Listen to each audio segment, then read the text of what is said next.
1987. In the fall of 1987, the town of Linden Falls, Ohio, was settling into its quiet rhythm.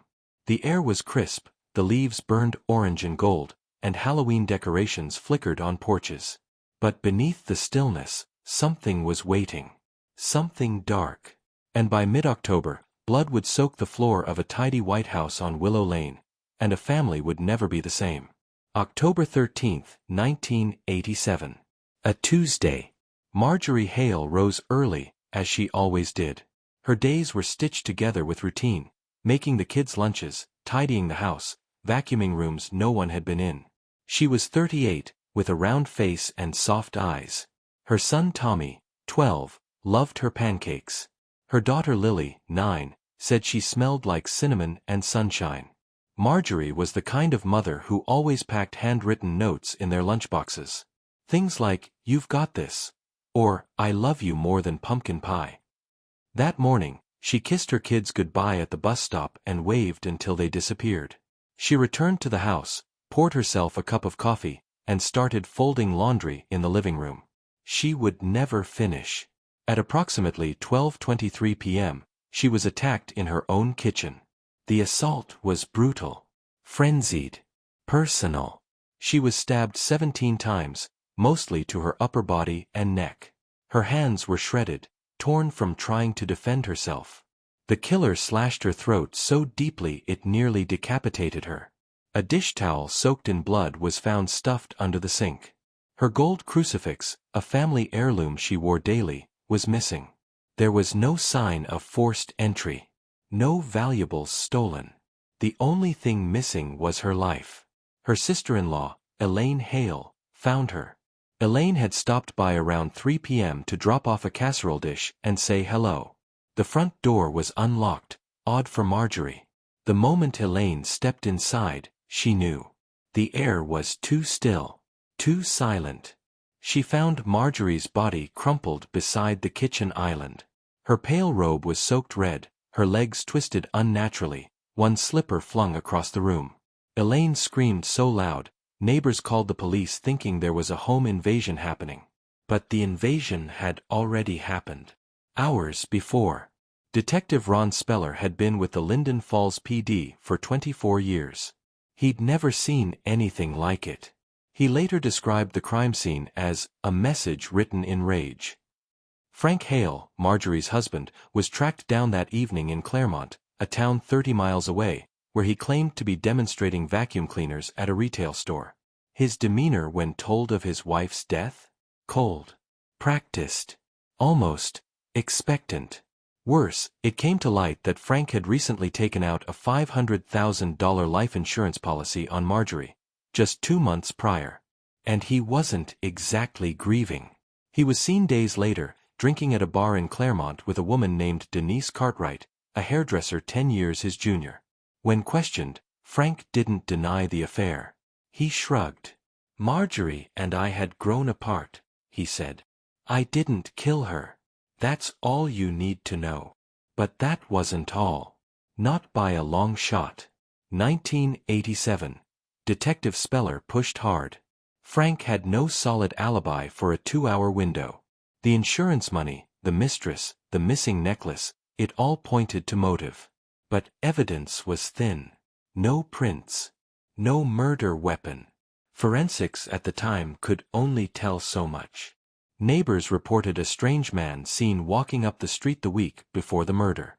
A scruffy man offering to clean gutters or fix fences. But no name. No description that stuck.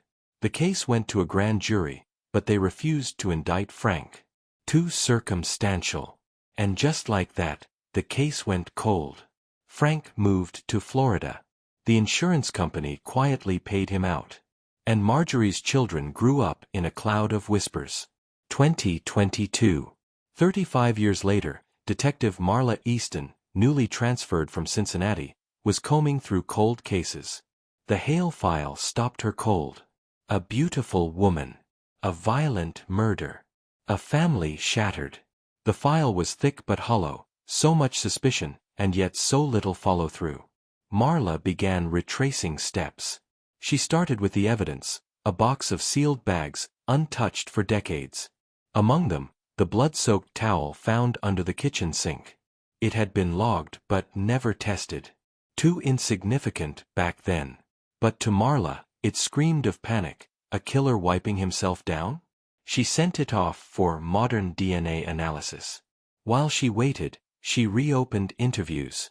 Tommy, now a high school teacher in Cleveland, remembered a man with a limp who had come by weeks before his mother's death.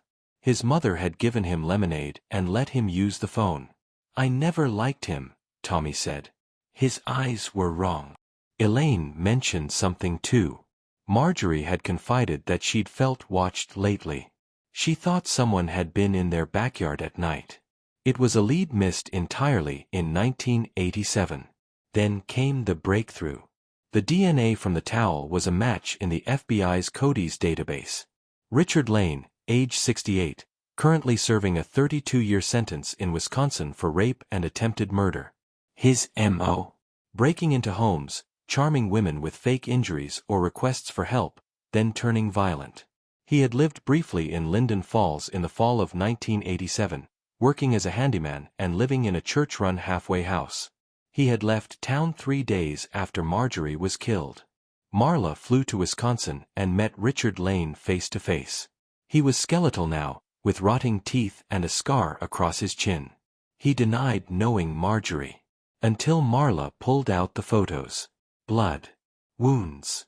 The torn crucifix chain. His hands began to tremble. Later, through a plea deal, he confessed in a written statement. "She was too kind. She let me in. I tried to kiss her. She slapped me. I lost it.